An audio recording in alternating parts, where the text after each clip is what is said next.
வணக்கம். Welcome to கதை திரட்டு audio books.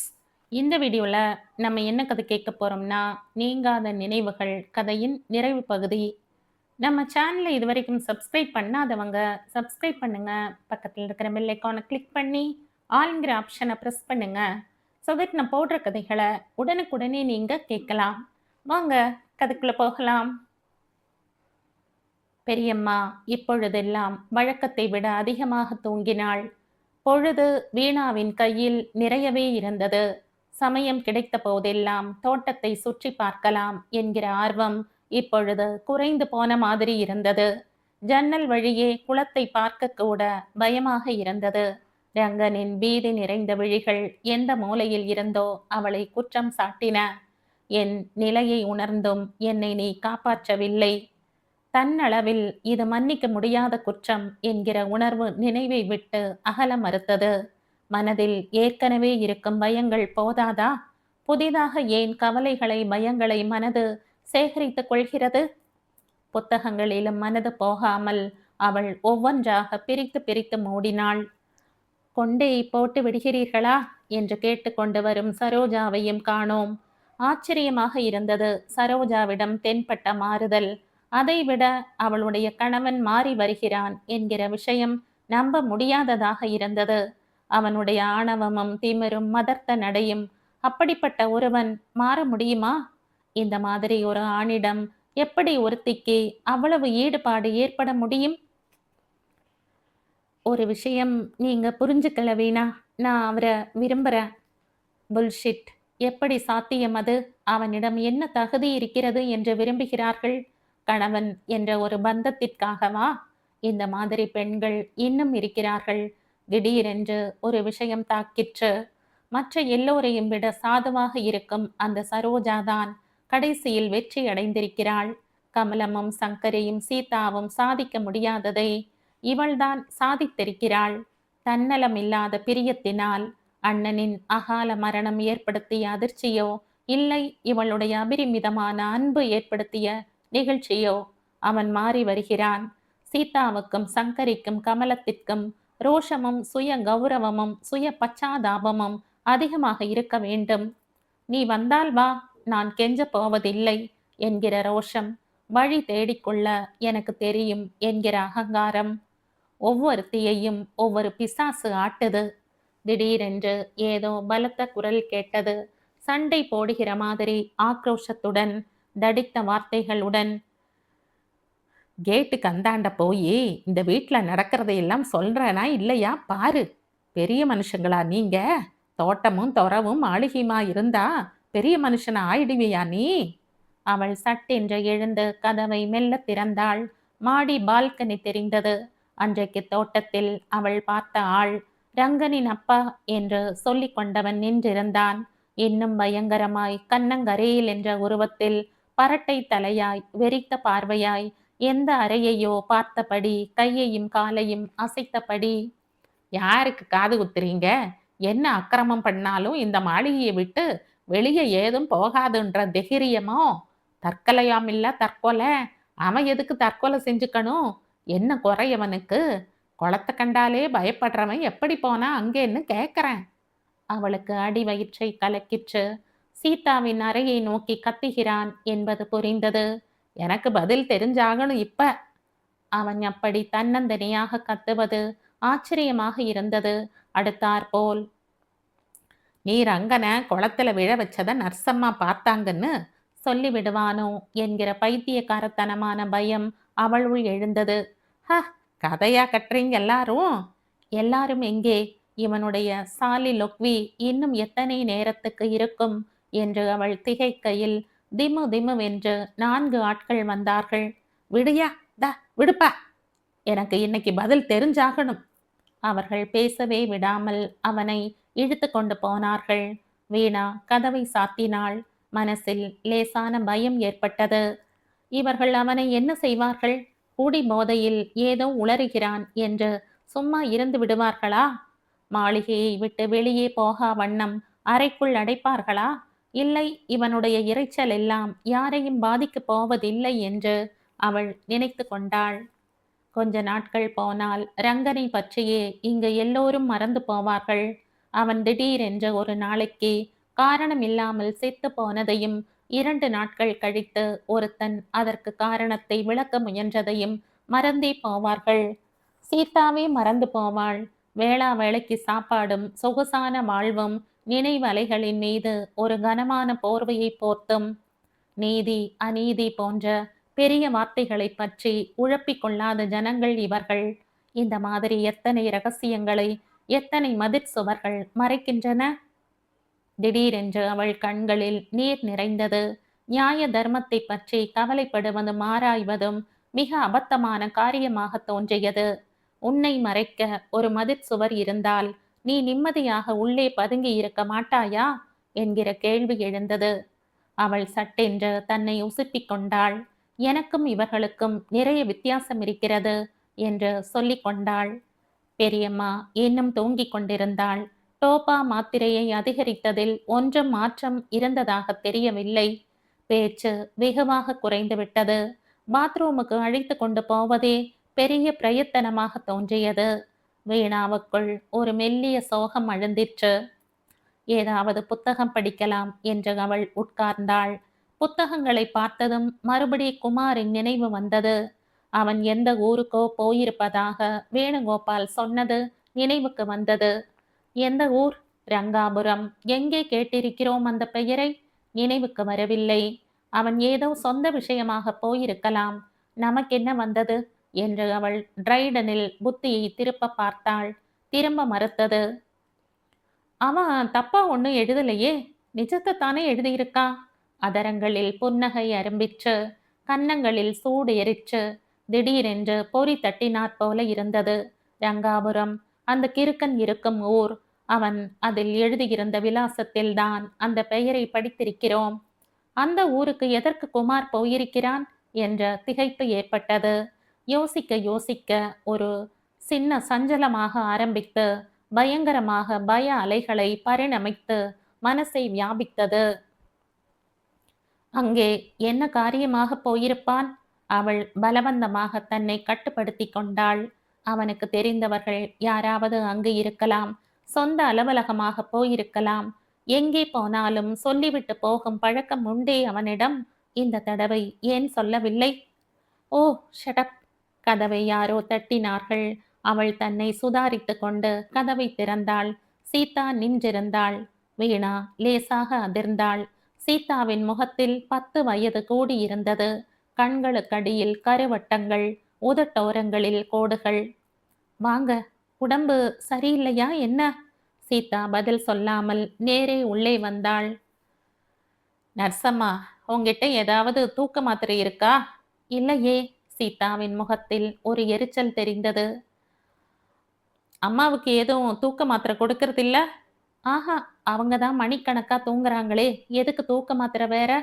Sita அவளை நம்பாதவள் மாதிரி பார்த்தாள். பார்வையில் சோர்வு தெரிந்தது. நர்சம்மா, இன்னைக்கு நான் இங்கேயே படுத்துக்கிறேன். படுத்துக்கங்க, நீங்க தான் 2 நாளா வரல. தனியா இருந்துதான் பாப்போமேன்னு நினைச்சேன், முடியல. சீதா பயந்து போயிருந்தது நன்றாக தெரிந்தது. இன்றைக்கு அம்புஜத்தின் கணவன் கத்திவிட்டு போனதின் விளைவாக இருக்க வேண்டும். நாளைக்கே அவங்க வந்துடுவாங்க, அதுக்கப்புறம் நான் இங்க வரமாட்டேன். ஒரு வினாடி பரிதாபம் கூட ஏற்பட்டது அவளை பார்த்து. இது உங்க வீடு சீதாமா, நீங்க எப்ப வேணும்னாலும் வரலாம். சீதா பதில் ஏதும் சொல்லாமல் விட்டத்தை ஒரு பீதி நிறைந்த பார்வையுடன் பார்த்தபடி சோஃபாவில் அமர்ந்திருந்தாள். என்ன விஷயம் சீதாமா? ஒண்ணுமில்ல. அவளை தோண்டி துருவி கேட்பது அநாகரிகமாகப்பட்டது. வீணா பேசாமல் இருந்தாள். நர்சம்மா, உனக்கு பேய் பிசாசு மேல நம்பிக்கை உண்டா? ம், எனக்கும் நம்பிக்கை இல்ல. ஆனா ரங்கனோட பிசாசு தினமும் என்னோட ரூமுக்கு வர மாதிரி இருக்கு. கலப்பற்ற பயம் தெரிந்தது குரலில். பயப்படு, நன்றாக பயப்படு. இதுதான் உனக்கு தண்டனை. அது உங்க பிரம்மையா இருக்கணும் சீதாமா. இல்ல இல்ல, பிரம்மை இல்ல, நிஜமாவே அவன் வரான். எனக்கு பயமா இருக்கு. இந்த மாதிரி ஒரு பயத்தை நான் அனுபவிச்சது இல்ல. எதுக்கு சிரிக்கிற நீ? சாரி, எனக்கு லேடி மாக்பெத் ஞாபகம் வந்தது. யார் அவ? யாரோ ஒருத்தி, விடுங்க. வீட்ல இவ்வளவு பேர் இருக்கோம். எங்க கண்ணில் ரங்கன் படல, உங்க கண்ணுக்கு மட்டும் ஏன் படணும்? எனக்கு புரியல. நர்சம்மா, யாதானும் தூக்க மருந்து இருந்தா கூட. நிஜமாவே இந்த ரூம்ல இல்லம்மா. வேணும்னா மிஸ்டர் வேணுகோபாலை கேட்டு பார்க்கிறேன். வேணாம், அவர்கிட்ட ஒண்ணும் சொல்ல வேணாம். இந்த பதட்டமும் தடுமாற்றமும் இவளுடைய இயல்புக்கு எத்தனை விரோதமானது என்று நினைக்கையில் திகைப்பு ஏற்பட்டது. இரவு பசி இல்லை என்று சாப்பிடாமல் சீதா வீணாவின் அறையில் போய் படுக்க சென்றாள். நள்ளிரவில் கண் அயர்ந்து போன நிலையில் வீணாவுக்கு திடீரென்று விழிப்பு ஏற்பட்டது. வெளியில் ஏதோ பேச்சு குரல்கள் கேட்டன. ஜன்னல் வழியாக பார்க்கையில் குளக்கரையில் லாந்தர் விளக்கை பிடித்தபடி ஆட்கள் கும்பலாக நிற்பது தெரிந்தது. ஏதோ உள்ளுணர்வின் உந்துதலில் அவள் சட்டென்று தன் அறைக்கு சென்று பார்த்தாள். சீதாவை காணோம். வீணாவிற்கு தூக்கி வாரி போட்டது. அடிப்பாவி என்கிற ஓர் ஓலக்குரல் அடி வயிற்றில் எழுந்து கேள்வியாக நின்றது. அவள் பரபரப்புடன் குளியல் அறைக்குள் சென்று எட்டி பார்த்து அங்கு யாரையும் காணாமல், பால்கனியிலும் காணாமல், அறை கதவம் திறந்திருக்க ஏதோ விபரீதம் நிகழ்ந்துதான் விட்டது என்கிற தீர்மானத்துடன் அவசரமாக வெளியில் வந்தாள். பெரியம்மா அயர்ந்த தூக்கத்தில் இருந்தாள்.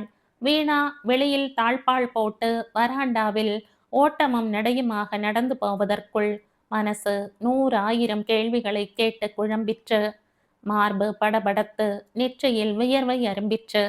சீதாவின் நிலைமையை நாம் இன்னும் துல்லியமாக புரிந்து கொண்டிருக்க வேண்டும். சமாதானமாக பேச்சு கொடுத்திருக்க வேண்டும். வேணுகோபாலிடம் இருந்தாவது ஏதாவது தூக்க மாத்திரையை வாங்கி கொடுத்திருக்க வேண்டும்.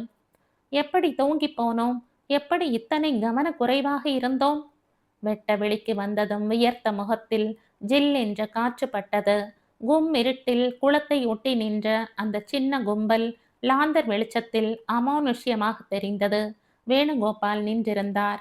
அவள் ஒரு பதை வதைப்புடன் அருகில் சென்றாள். என்ன மிஸ்டர் வேணுகோபால், இந்த வேளையில இங்க நிக்கிறீங்க? வேணுகோபால் ஒரு ஒதுக்குப்புறத்துக்கு நகர்ந்தார். உங்களை பார்க்க வரணும்னு நானே நினைச்சேன். சீதாமா உங்க அறையில தானே படுத்துக்கிட்டு இருந்தாங்க. ஆமா, அவங்கள காணோம். அதனால. காணுங்கிறது எப்படி தெரிஞ்சது? இப்பதான் ஏதோ சத்தம் கேட்டு முழிச்சுண்டு பார்த்தேன். நீங்கள்லாம் இங்க நிக்கிறது தெரிஞ்சது. சட்டுன்னு பயமா போச்சு. நீங்க முழிச்சுண்டது ரொம்ப லேட் வீணா. அவங்க குளத்துல விழுந்து 1 மணி நேரம் ஆகி இருக்கும். ஐயோ, இப்பதான் பாடியை எடுத்தோம். ஐயோ கடவுளே! அவள் புறங்கையால் வாயை மூடிக்கொண்டாள். விரல்கள் லேசாக நடுங்கின. கண்கள் திகைப்பில் விரிந்தன. 4-5 நாளா நர்வஸா இருந்தாங்க. நேத்து தூக்க மாத்திரை கேட்டாங்க. என்கிட்ட இல்ல. ஓ, இதை நான் எதிர்பார்த்திருக்கணும் மிஸ்டர் வேணுகோபால். எதை எதிர்பார்த்திருக்கணும் மிஸ் வீணா? வேணுகோபாலின் வார்த்தைகள் ஜாக்கிரதையாக வந்தன. அவள் நாக்கை கடித்து கொண்டாள். நாம் ஏன் இப்படி மனசுக்கு பட்டதையெல்லாம் வெளியில் கொட்டுகிறோம்? ஒண்ணுமில்ல, அவங்க ஏதோ ரொம்ப பயந்துகிட்டு இருந்தாங்க. எதை பத்தி? ரங்கனுடைய ஆவி அவங்க ரூமுக்கு வரதுன்னாங்க. மிஸ் வீணா, நீங்க எனக்கு ஒரு உதவி செய்யணும். சொல்லுங்க. என்கிட்ட சொன்ன இந்த விஷயத்தை நீங்க வேறு யார்கிட்டையும் சொல்லக்கூடாது. அவள் வியப்புடன் அவரை பார்த்தாள். இருட்டில் அவருடைய முகபாவம் தெரியவில்லை. குரலில் ஒரு விசனமும் நெருக்கமும் தெரிந்தது. அந்த கண்டிப்புக்கும் கராருக்கும் பின்னால் ஒரு விசுவாசமுள்ள மனசு இருப்பது புரிந்தது. சரி, மிஸ்டர் குமார் கிட்ட கூட. சரி, இந்த மாதிரி சாவெல்லாம் ஒரு பெரிய சோகம் வீணா. நான் தோத்து போனேன்னு பயங்கரமா சொல்ற சோகம். ஒரு பெரிய டென்ஷன்ல இருந்து விடுதலை வேணும்னு தேடிக்கிற முடிவு. இனிமே என்ன எதுக்குன்னு கேள்வி கேட்கறதுல யாருக்கும் லாபம் இல்லை. இருக்கிறவங்களுக்கு மன கஷ்டம்தான் மிச்சம். மிஸ்டர் வேணுகோபால், எனக்கு புரியறது. நான் யாருக்கும் சொல்ல மாட்டேன். Thanks miss Veena. I know I can trust you. உங்களுக்கு எப்படி தெரிஞ்சது அவங்க விழுந்தது? யாரோ விழுந்த சத்தம் கேட்டு ஆட்கள் ஓடி வந்தாங்க. உடல் கிடைச்சப்புறம்தான் யாருன்னு தெரிஞ்சது. நீங்க ரூமுக்கு போங்க. எனக்கு நிறைய வேலை இருக்குது. வெளியூருக்கு போயிருக்காங்க எல்லாரும். சொல்லி அனுப்பணும். சீதாவின் உடலை ஆட்கள் மாளிகையின் வேறு பக்கத்துக்கு எடுத்து சென்றார்கள். முதலில் அவளை சந்தித்த போது குளம் ரொம்ப ஆழம், ஜாக்கிரத என்று அவள் எச்சரித்தது நினைவுக்கு வந்தது. ஆழம் தெரியாமல் ஆபத்தில் இறங்கியது அவள்தான் என்று நினைக்கையில் மனசை ஒரு சோகம் நிறைத்தது. வீணா அறைக்கு திரும்பினாள். சீதாவின் படுக்கை விரிப்பு கலையாமல் இருந்தது. அவள் படுக்கவே இல்லை என்று புரிந்தது. இன்றைக்கு அந்த ஆள் கத்தினதில் ஏற்கனவே சஞ்சலப்பட்டு கொண்டிருந்த மனசுக்கு தாங்க முடியாமல் போயிருக்க வேண்டும். உலகமே துச்சம் என்பது போல் வளைய வந்து கொண்டிருந்தவள் உண்மையில் எத்தனை கோழையாக இருந்திருக்கிறாள். எத்தனை சுலபமாக ஒரு கொலை வெளி உலக பார்வையில் இருந்து இப்பொழுது மறைக்கப்பட்டு விட்டது. என்ன எதுக்குன்னு கேள்வி கேட்கறதுல யாருக்கும் லாபம் இல்ல. ஆக இதை பற்றி இந்த மாளிகையில் இருக்கும் 1 2 பேர்களைத் தவிர வேறு யாருக்கும் தெரிய போவதில்லை. எந்த பேப்பரிலும் செய்தி வரப்போவதில்லை. எந்த போலீஸும் தோண்டி துருவி கேள்வி கேட்கப் போவதில்லை. அம்புஜத்தின் ஆவி ஜமீன்தாரிணியையும் குளத்தில் இழுத்துவிட்டது என்ற பாமரத்தனமான வியாக்கியானத்தினிலே வியாக்கியானத்திலேயே எல்லோரும் சமாதானமாக போகிறார்கள். நிலைமையின் அசம்பாவிதத்தை நினைத்து சிரிக்க வேண்டும் போல் இருந்தது. Culpable homicide amounting to murder. அதற்கு என்ன தண்டனை நியாயமாய் கிடைத்திருக்க வேண்டும்? தலையை சுற்றி கொண்டு வந்தது. மணியை பார்த்தாள் 3. மனசும் கண்ணும் விழித்து கொண்டு படபடப்பதை பார்த்தால் இப்போதைக்கு தூக்கம் வராது என்று தோன்றியது. இன்னும் பல நாட்களுக்கு வரப்போவதில்லை. ஒரு கத்தை காம்போஸ் மாத்திரைகளை தருவித்தாக வேண்டும் என்று அவள் நினைத்து கொண்டாள். தலையை பிளக்கிற மாதிரி வலித்தது. ஒரு நோவால்ஜினை போட்டுக்கொண்டு தூங்க முயற்சிக்கையில் மனசு சக்கரவட்டம் ஆடியது. பெண்ணே, பத்மாசனம் போட்டு உட்கார்ந்து கொள். பார்வையை நேராக்கு. முதுகுத்தண்டை நோக்கி நாபியில் இருந்து மார்பு வரை ஒரே கோணத்தில். இப்படி இப்படி. No no no. அவள் பலவந்தமாக வாயை பொத்திக் கொண்டாள். கையும் காலும் வெடவெடவென்று நடுங்கிற்று. தன்னை கட்டுப்படுத்தி கொள்ள இயலாமல் தலையணையில் முகத்தை புதைத்து கொண்டு விசித்து விசித்து அழுதாள். எத்தனை காலம் இதை தாங்க முடியப் போகிறது? கடைசியில் இது நம்மையும் குளத்தில் தள்ளப் போகிறது. அப்படித்தான் நமக்கு முடிவு இருக்கப் போகிறது.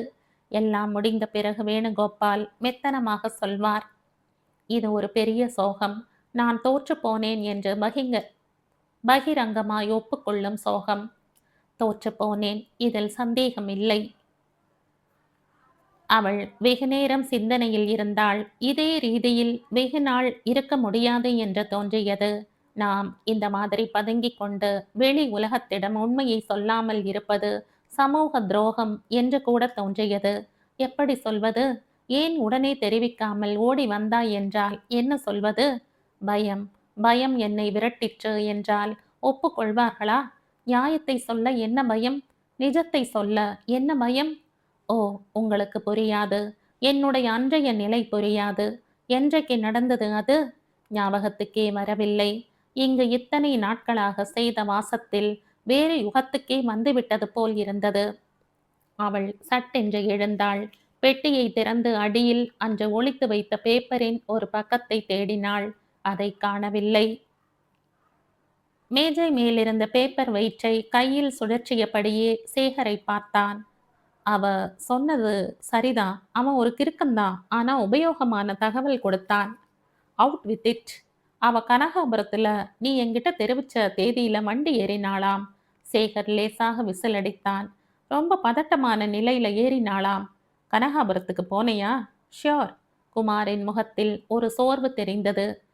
சேகர், உன்னுடைய கதையில கொஞ்சம் உண்மை இருக்கலாம்னு நினைக்கிறேன். என்னோட கதைக்கு ஒரு சின்ன ஆதாரம் கூட இருக்கு, பார்க்கறியா? சேகர் அலமாரியில் இருந்து ஒரு சின்ன பிளாஸ்டிக் டப்பாவை திறந்து காண்பித்தான். அதில் ஒரு பீய்ந்து போன நகம் இருந்தது. நெயில் பாலிஷ் செய்யப்பட்ட நகம்.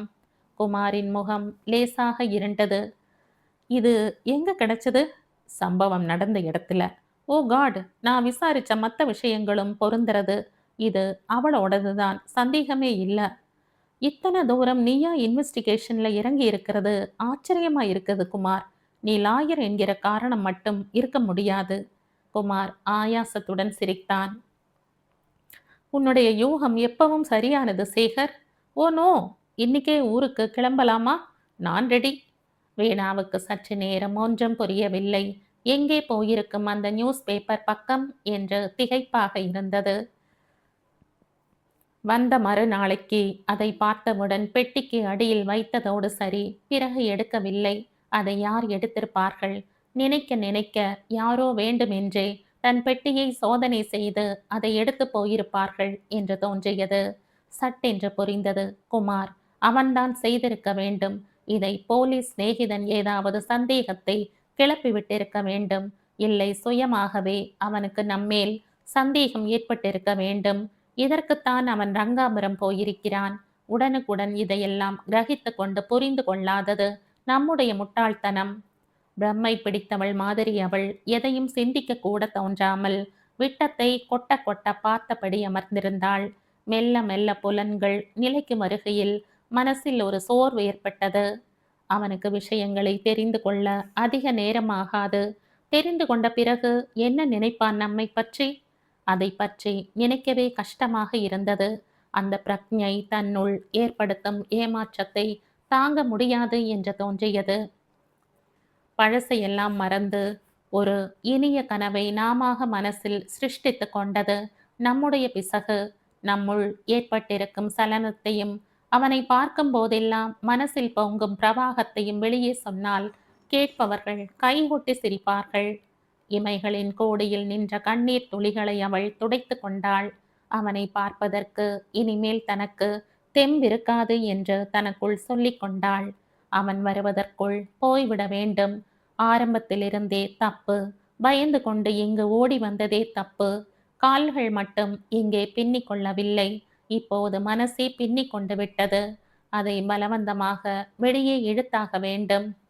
அன்றைக்கு நேரே போலீஸுக்கு சென்றிருந்தால் இன்றைக்கு இருக்கும் மனக்கிலேசம் அன்றைக்கு இருந்திருக்காது. பயத்துடன் கையால் ஆகாத்தன சரணாகதி மட்டுமே இருந்திருக்கும். 4 மாதங்கள் ஏதோ நாடகத்தில் பங்கு ஏற்கிற வருகிற மாதிரி இங்கு வந்து இருந்ததே இன்னும் நம்ப முடியாத கதையாக இருந்தது. இதை ஒரு நிஜமான உலகம், அதில் நான் ஒரு நிலையான பாத்திரம் என்று நினைத்து மயங்கி போனதைப் போல ஒரு பைத்தியக்காரத்தனம் வேறு எதுவும் இருக்க முடியாது.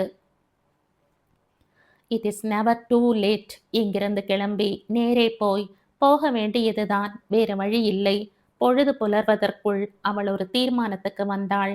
தன்னுடைய சொற்பமான உடைமைகளை எடுத்து பெட்டிக்குள் வைத்து கொண்டாள். அம்புஜா, எங்க போயிட்ட? அவள் சட்டென்று எழுந்தாள். ஓ, இந்த பெரியம்மாவை விட்டு பிரிவதுதான் ரொம்ப கஷ்டமாக இருக்கும் என்று தோன்றியது. பெரியம்மாவுக்கும் அவளுக்கும் இடையே ஏற்பட்டிருக்கும் உறவு மிக விசித்திரமானது என்று தோன்றியது.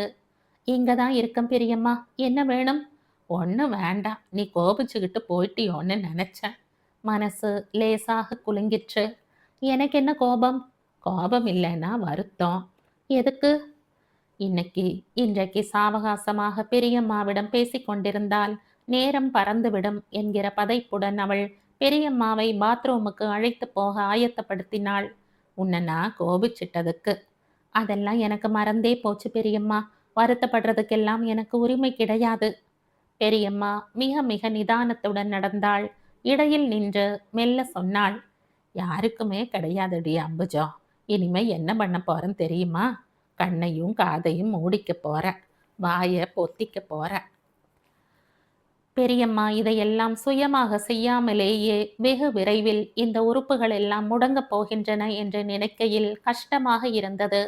பெரியம்மாவை மறுபடி படுக்கைக்கு அழைத்து கொண்டு வருவதற்குள் மிக சிரமமாக போயிற்று. இனிமேல் யார் பார்த்து கொள்வார்கள்? ஓ, நமக்கேன் இதை பற்றி கவலை? வழக்கம் போல் காஃபி வந்துவிட்டது. அவள் பெரியம்மாவுக்கு கொடுக்க வேண்டிய மாத்திரைகளை கொடுத்துவிட்டு அவசரமாக தன்னை தயார் செய்து கொண்டு வெளியில் வந்தாள்.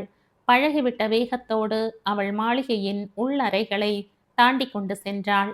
சங்கரியின் அறையை தாண்டுகையில் உள்ளே சங்கரி அழுது கொண்டிருப்பது தெரிந்தது. மேலே நடக்க தயங்கிய கால்களை இழுத்து கொண்டு அவள் நடந்தாள். சீதாவுக்காக இருக்க வேண்டும் இந்த அழுகை என்று தோன்றியது.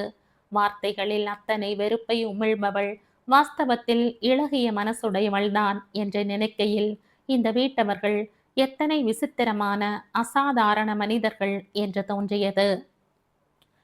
யாருக்கும் தெரியாமல் இந்த வீட்டை விட்டு போவது அசாத்தியமான காரியம். அதைவிட சொல்லிவிட்டு போவதே சுலபம் என்று அவள் ஆபீஸ் அறைக்கு சென்றாள். வேணுகோபால் ஏதோ போன் காலுக்கு இடையில் இருந்தார். பேச்சை முடித்துவிட்டு என்ன என்றார். நான் போறேன் மிஸ்டர் வேணுகோபால். இப்பத்தானே வந்தீங்க, போறேங்கிறீங்க, என்ன விஷயம்? நான் வேலையை விட்டே போறேன். என்னது? இதை பாருங்க மிஸ் வீணா, வேடிக்கைக்கெல்லாம் இப்ப நேரம் இல்லை. எனக்கு எக்கச்சக்கமா வேலை இருக்கு. வேடிக்கை இல்லை மிஸ்டர் வேணுகோபால், நான் நிஜமாகவே போறேன். வடியும் மீன், திடீர்னு என்ன இது கலாட்டா? இருக்கிற பிரச்சனைகள் போராதுன்னா என்ன நீங்க புரிஞ்சுக்கணும். உங்ககிட்ட சொல்லாம போகக்கூடாதுன்னு சொல்ல வந்தேன். வேணுகோபாலின் முகத்தில் சுரீர் என்ற கோபம் தெரிந்தது. சொல்லாம கொள்ளாம இந்த கேட்டை தாண்டி போயிருங்க பார்க்கலாம். சாரி மிஸ்டர் வேணுகோபால், என்னால இங்க தொடர்ந்து வேலை செய்ய முடியாது. ஏன் சம்பளம் போதலைன்னா சொல்லுங்க, மேலே போட்டு தர்றோம். சம்பளத்தை பத்தி இல்ல, இங்க நடக்கிற விஷயங்களை பார்த்து எனக்கு கிலி பிடிச்சு போச்சு. பைத்தியம் பிடிச்சு நானே ஒரு நாளைக்கு அந்த குளத்துல விழுந்துடுவேனோன்னு பயமா இருக்கு. வேணுகோபால் அலுப்புடன் அவளை பார்த்தார். வேறு சமயமாயிருந்தால் சிரித்திருப்பார் என்று தோன்றியது. இது பாருங்க மிஸ் வீணா, நான் ஆரம்பத்திலேயே சொன்னேன், இந்த வீட்டில் நடக்கிற விஷயங்களுக்கும் உங்களுக்கும் ஏதும் சம்பந்தம் இல்லைன்னு. எதையும் நீங்க கண்டுக்க கூடாதுன்னு. என்னால் அப்படி இருக்க முடியல. தினத்துக்கு தினம் நடக்கிறதை பார்த்தால் நர்வஸ் பிரேக் டவுன் ஆயிடும் போல இருக்கு. சரி, உங்க பயம் புரிகிறது. ஆனா இன்னைக்கே போறதுக்கு என்ன அவசரம்? என்னால இனிமே ஒரு நிமிஷம் கூட இருக்க முடியாது. இருக்க இஷ்டம் இல்லாதவங்கள நீ ஏன் பிடிச்சு நிறுத்த பார்க்கிற வேணுகோபால்? அவள் திடுக்கிட்டு திரும்பி பார்த்தாள். உள்ளறையின் வாசலில் குமார் நின்றிருந்தான். இவன் எப்படி இத்தனை சீக்கிரம் வந்தான்? குபீரென்ற அடி வயிற்றில் ஒரு கலக்கம் ஏற்பட்டது. தலை தானாக குனிந்தது. அவனை பார்ப்பதற்கே கூச்சமாக இருந்தது. மிஸ் வீணா? அவள் நிமிர்ந்தாள். அவனுடைய பார்வையில் ஒரு சோர்வும் தூக்கமில்லா பளபளப்பும் தெரிந்தது. உங்களுக்கு நர்வ்ஸ் பிரேக் டவுன் ஆகி இருக்கும் என்பதை நான் ஒப்புத்துக்கிறேன். நீங்க இங்க வேலை செய்யணும் என்கிற கட்டாயம் இல்லை. But spare me a few minutes. உங்களை பார்க்கணும்னு ஒருத்தர் வந்திருக்கார். இந்த ரூமுக்கு கொஞ்சம் வாங்க. அவள் அருகில் வந்ததும் அவன் மெல்லிய குரலில் சொன்னான். அவர் கேட்கறதுக்கெல்லாம் நீங்க பதில் சொல்ல வேண்டிய அவசியம் இல்லை. அவள் குழப்பத்துடன் அவனை பார்த்துவிட்டு அறையினுள் நுழைந்தாள். அவளை கண்டதும் சேகர் எழுந்தான். சற்று தயங்கிவிட்டு சொன்னான். மிஸ் வீணா, கடந்த ஏப்ரல் மாதம் 12ஆம் தேதி சுவாமி ஜீவானந்தாவை கொலை செய்த குற்றத்துக்காக உங்களை கைது செய்ய வந்திருக்கேன். அவள் தலையை குனிந்து கொண்டாள். இத்தனை நாட்களாக அனுபவித்து வந்த டென்ஷனுக்கு சட்டென்று ஒரு வடிகால் கிடைத்த மாதிரி ஒரு சின்ன நிம்மதி ஏற்படுவது ஆச்சரியமாக இருந்தது. அவள் ஒரு வினாடி குமாரை நிமிர்ந்து பார்த்தாள். பிறகு தலையை குனிந்து கொண்டு மெல்லிய குரலில் சொன்னாள். உங்களோட கிளம்ப தயாராக இருக்கிறேன் மிஸ்டர் சேகர். கனகாபுரத்தில் ஊருக்கு வெளியே ஒரு பெரிய தோட்டத்துக்கு நடுவில் ரொம்ப அடக்கமாக அமர்ந்திருந்தது ஜீவானந்தா ஆசிரமம். தோட்டத்து 2 ஃபர்லாங் பாதையை கடந்து ஆசிரமத்து முகப்பில் நின்ற அந்த போலீஸ் ஜீப்பில் இருந்து சேகர் குமாரை தொடர்ந்து வீணா இறங்கினாள். கட்டிடத்துக்கு முன்னால் நிற்கையில் முகம் லேசாக வெளிரியது. கால்கள் பின்னிக்கொண்டு நகர மறுத்தன. வாருங்கள் என்ற 2 முறை குமார் மெல்ல சொன்னதும் அவள் கட்டிடத்து படிகளை ஏறினாள். வாசற்படியில் ஜீவானந்தரின் பரம சிஷ்யர் சுவாமி கருணானந்தா நின்றிருந்தார். பரிச்சயப்பட்ட பார்வையை பார்த்தார். அவள் சரேல் என்ற பார்வையை திருப்பிக் கொண்டாள். சுவாமி கருணானந்தா அவர்களை வரவேற்பறையில் உட்கார்த்தி வைத்தார். கை கூப்பினார். பத்மாசனத்தில் புன்னகை புரிந்தார். அவள் கையால் முகத்தை மூடிக்கொண்டாள். மார்பு படபடத்து கொண்டு கன்னங்கள் சூடு ஏறின. தயவு செய்து நீங்கள் சற்று வெளியே இருங்கள் என்று சேகர் சொன்னதும் கருணானந்தா நிதானமாக அதிராத நடையுடன் அறைக்கு வெளியே சென்று கதவை சாத்தினார். மிஸ் வீணா, பதட்டப்படாமல் நடந்தவற்றை நினைவு கூர்ந்து சொல்லுங்கள் என்றான் சேகர் மென்மையாக. அவள் தன்னை நிதானப்படுத்தி கொண்டு ஜன்னல் வழியே தெரிந்த தோட்டத்தை பார்த்தபடி மெல்லிய குரலில் ஆரம்பித்தாள். நான் என் பெற்றோர்களுக்கு ஒரே பெண். பெங்களூரில் பிறந்து வளர்ந்தேன். அப்பா நல்ல வேலையில் இருந்தார். நான் ரொம்ப செல்லமாக பாதுகாப்பாக வளர்க்கப்பட்டேன். காலேஜில் படித்து கொண்டிருந்த போது அப்பா திடீரென்று இறந்து போனார். நான் பிஏ முடித்த பிறகு என் பாட்டி இருந்த கனகாபுரத்துக்கு வந்தோம். பாட்டிக்கு உடம்பு சரியாக இருக்கவில்லை.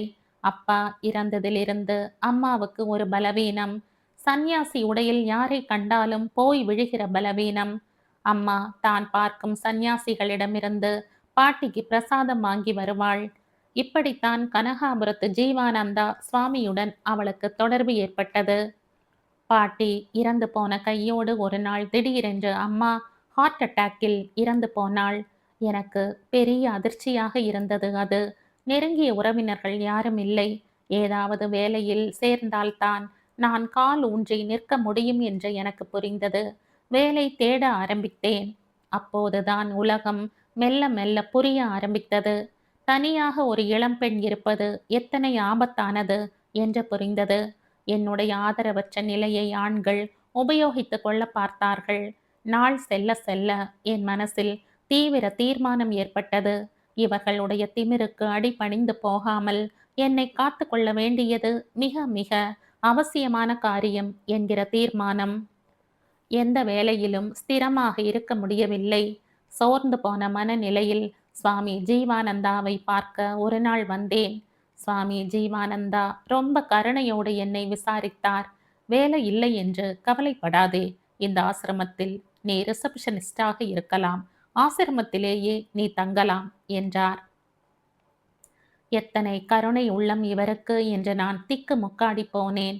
வேதாந்தத்திலும் ஆசிரமத்து நடவடிக்கைகளிலும் ஆர்வம் இல்லாவிட்டாலும் அவரிடம் மதிப்பும் மரியாதையும் ஏற்பட்டு வேலையை ஒப்புக்கொண்டேன். எனக்கு இது ரொம்ப பாதுகாப்பான இடம் என்று தோன்றியது. வெளியில் இருந்து வருபவர்களை கவனிக்க வேண்டியது மட்டும்தான் என் வேலை. ஆசிரமத்து சில பகுதிகளை பார்க்க எனக்கு அனுமதி கிடையாது. சில பிரத்யேகமான சிஷ்யர்கள் மட்டும்தான் அங்கு அனுமதிக்கப்படுவார்கள். சுபாவத்தில் எனக்கு கொஞ்சம் கியூரியாசிட்டி அதிகம். என்ன ரகசியம் ஆசிரமத்துக்குள் இருக்க முடியும் என்று தோன்றும். ஆசிரமத்து விதிகளை மீறினால் வேலை போய்விடும் என்கிற பயத்தில் என்னை கட்டுப்படுத்தி கொண்டிருப்பேன். ஒரு நாள் ஜெர்மனியில் இருந்து வந்து இங்கு தங்கியிருந்த ஒரு ஜெர்மன் சிஷ்யை யாருக்கும் தெரியாமல் ஓடி போய்விட்டாள். அவள் பம்பாய்க்கு சென்று போலீஸிலும் பத்திரிகைகளிலும் இந்த ஆசிரமத்தில் நடக்கும் சில விஷயங்களை சொன்னாள். இந்த ஒரு பத்திரிகையில் எதேச்சையாக அந்த சமாச்சாரத்தை படித்து நான் திடுக்கிட்டு போனேன். சுவாமி கருணானந்தா ஜீவானந்தாவுக்கு ரொம்ப நெருக்கமானவர். ரிப்போர்ட்டர்களையும் போலீஸையும் அவர் உள்ளே விட்டதே இல்லை. சுவாமி ஜீவானந்தா வெளிநாட்டவர்களுக்கு யோகாவும் நிஷ்டையும் சொல்லித் தருவார். மிக அழகாக இங்கிலீஷில் உரையாற்றுவார். என்னிடம் மிக பிரியமாக நடந்து கொள்வார். இவரை பற்றி ஏதும் வதந்தி கிளம்பினால் அது சுத்த கட்டுக்கதையாக இருக்க வேண்டும் என்று நான் சமாதானமாகி போனேன். நான் வேலைக்கு சேர்ந்து 6 மாதமாகிவிட்டது. ஒரு நாள் சுவாமி ஜீவானந்தா என்னை கூப்பிட்டு அனுப்பினார். வெளிநாட்டவர்கள் எல்லாம் நிஷ்டையை அபியாசிக்க இங்கே வருகிறார்கள். உனக்கு ஆர்வம் இல்லையா என்றார். இல்லை என்றேன். குண்டலினியை பற்றி கேள்விப்பட்டிருக்கிறாயா? இல்லை, என்ன அது என்றேன். அது ஒரு அற்புத சக்தி நம்முள்ளே இருக்கிறது. உறங்கிக் கொண்டிருக்கிறது. அது தட்டி எழுப்பப்பட்டால் நம்மால் சாதிக்க முடியாததே இல்லை. எப்படி எழுப்புவது? யோகத்தால், நிஷ்டையால். எனக்கு வேண்டாம் சுவாமி, எனக்கு பொறுமை இல்லை. பெண்ணே, உன்னால் இது சாத்தியம். நீ பெரிய சாதனைகள் புரிவதற்காக பிறந்திருக்கிறாய். சக்தியை வீணாக்காதே என்றார். எனக்கு சிரிப்புதான் வந்தது. ஆனால் தினமும் கூப்பிட்டு இதே ரீதியில் 4-5 நாட்கள் அவர் பேசியதும் என்னதான் விஷயம் அதில் என்று தெரிந்து கொள்ளும் ஆர்வம் எனக்கு ஏற்பட்டது. இந்த அபியாசத்துக்காக ஆசிரமத்து ரகசிய பகுதிகளுக்கு அழைத்து செல்வார் என்கிற குறுகுறுப்பும் சேர்ந்தது. வீணா நிறுத்தினாள். நெற்றியில் துளிர்த்த வியர்வையை துடைத்து கொண்டாள். குமார் அவளையே பார்த்து கொண்டு இருந்ததை உணர்ந்ததும் அவன் பக்கம் திரும்பாமல் இருந்தாள். சேகர் எழுந்தான். வாங்க, அந்த இடத்துக்கு போகலாம். அவள் பதில் பேசாமல் எழுந்தாள். ஒரு இளம் பெண் சந்நியாசி அவர்களுக்கு வழிகாட்டி கொண்டு சென்றாள். பாதாள அறைகள் ஆசிரமத்து மற்ற பகுதிகளை விட நவீன வசதிகளுடன் ஏர் கண்டிஷன் செய்யப்பட்டிருந்தன. சவுண்ட் ப்ரூஃப் சுவர்கள் என்றாள் வீணா மெல்ல. ஒரு அறைக்குள் வந்ததும் அவள் நின்றாள். அறையின் நடு மையத்தில் மான் தோல் விரித்திருந்தது. நினைவலைகள் குபீர் என்று அடித்து கொண்டு வர உடல் ஒரு முறை சிலிர்த்தது. சுவாமி ஜீவானந்தா எதிரில் நிற்கிற மாதிரி இருந்தது. ஆழ்ந்து நோக்கும் கண்களுடன், கருணை மிகுந்த சிரிப்புடன். வா பெண்ணே, உட்கார். நீ மிகவும் அதிர்ஷ்டசாலி. சாதாரணமாக இந்த அபியாசத்துக்கு நான் வெகு சிலரைத்தான் பொறுக்குவேன். அவள் தோளின் மேல் 2 கைகளையும் வைத்து அமர்த்துகிறார். பத்மாசனம் போடு. போடுகிறாள். கண்களை மூடிக்கொள்கிறாள். நிமிர்ந்து உட்கார். தியானத்தை பழகு. மனசில் ஒரு தாமரை பூவை நினைத்துக்கொள். தாமரை பூவை தவிர பாக்கி என்னவெல்லாமோ மனசில் நிற்கிறது. அவளுக்கு சிரிப்பு வருகிறது. மனசை தியானத்தில் செலுத்து, ஒரு நிலைப்படுத்து. சுவாமியின் வார்த்தைகள் நிதானமான உச்சரிப்புடன், ஒரு லயத்துடன் போதை ஊட்டுகிற குரலில் மெதுவாக ஒலித்து கொண்டே இருக்கிறது. இந்த மாதிரி 4, 5 நாட்கள் அபியாசம் நடக்கிறது. மெல்ல மெல்ல அதில் ஒரு லயிப்பு கூட அவளுக்கு ஏற்பட்டு விட்ட மாதிரி இருக்கிறது. ஒரு நாள் ஜீவானந்தாவின் வார்த்தைகள் ஒரு லயத்துடன் போதை ஏற்படுத்துகிற மாதிரி மூளையை மறக்க செய்கிறது. சரீரத்தின் உணர்வே இல்லாத ஒரு மிதக்கும் நிலையை அடைந்த மாதிரி இருக்கிறது. திடீரென்று உணர்வுகள் விழிப்படைகின்றன. ஒரு கரம் அவளுடைய நாபியை மார்பை மெல்ல வருடுகிற மாதிரி இருக்கிறது. அவள் சட்டென்று விழித்துக் கொள்கிறாள். ஜீவானந்தாவின் முகம் முதலில் தெரிகிறது. கருணை இல்லாத பார்வையில் வெறி தெரிகிறது. சரீல் என்று அவள் பின்னால் சாய்க்கப்பட்டு அவருடைய கனம் அவள் மேல் இருப்பது தெரிகிறது. ஒரு கணம் அவளுக்கு என்ன ஏது என்று கூட புரியவில்லை. சுவாமி ஜீவானந்தா இது என்கிற அதிர்ச்சி தாங்க முடியாததாக இருக்கிறது. No no no! அவள் பலங்கொண்டவரை அவரை உதறுகிறாள். பளார் என்று அறை விழுகிறது. சவுண்ட் ப்ரூஃப் சுவர்கள் என்ற ஞாபகம் வருகிறது. நாம் என்ன கத்தினாலும் யாரும் உதவிக்கு வரப்போவதில்லை. நம்மை நாம் தான் காப்பாற்றிக் கொள்ள வேண்டும் என்ற தீர்மானம் ஏற்படுகிறது. எப்படி தப்பிப்பது என்கிற யோசனையுடன் அவள் அறையின் மூலைகளுக்கு ஓடுகிறாள்.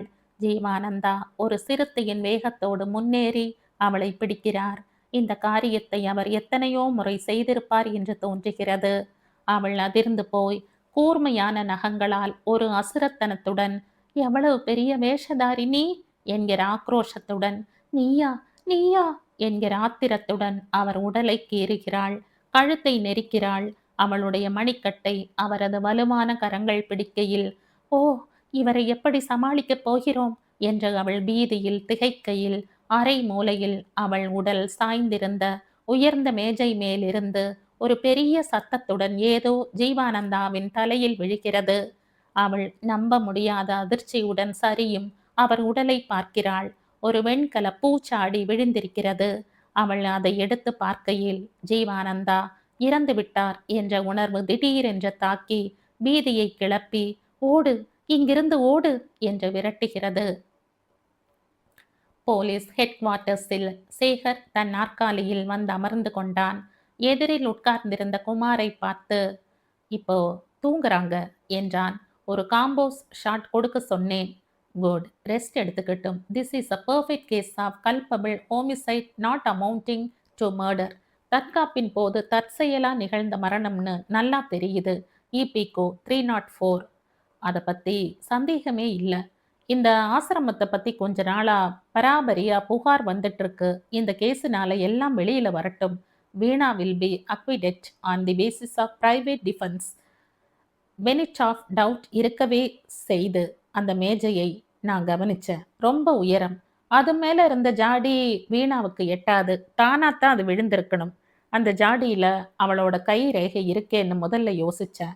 சுவாமிஜியின் முகத்திலேயும் உடம்பிலேயும் நிறைய நகைக்கீறல்கள் இருந்தது. ஃபோட்டோவில் கூட தெரியுது.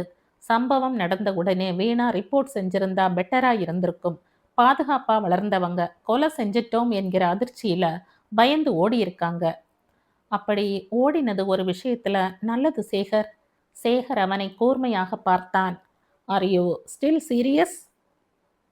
மோர் than ever. Case charge sheet file ஆனதும் நான் அவளை பெயிலில் வீட்டுக்கு அழைச்சிட்டு போகிறேன். உனக்கு அப்ஜெக்ஷன் இல்லையே? Not at all. விசாரணைக்கு கூப்பிடும் போதெல்லாம் அழைச்சிட்டு வரேன். கல்கத்தாவில் இருந்தா? இல்லை, கேஸ் முடிகிற வரைக்கும் சீதாபுரத்தில் தான் இருக்க போகிறேன்.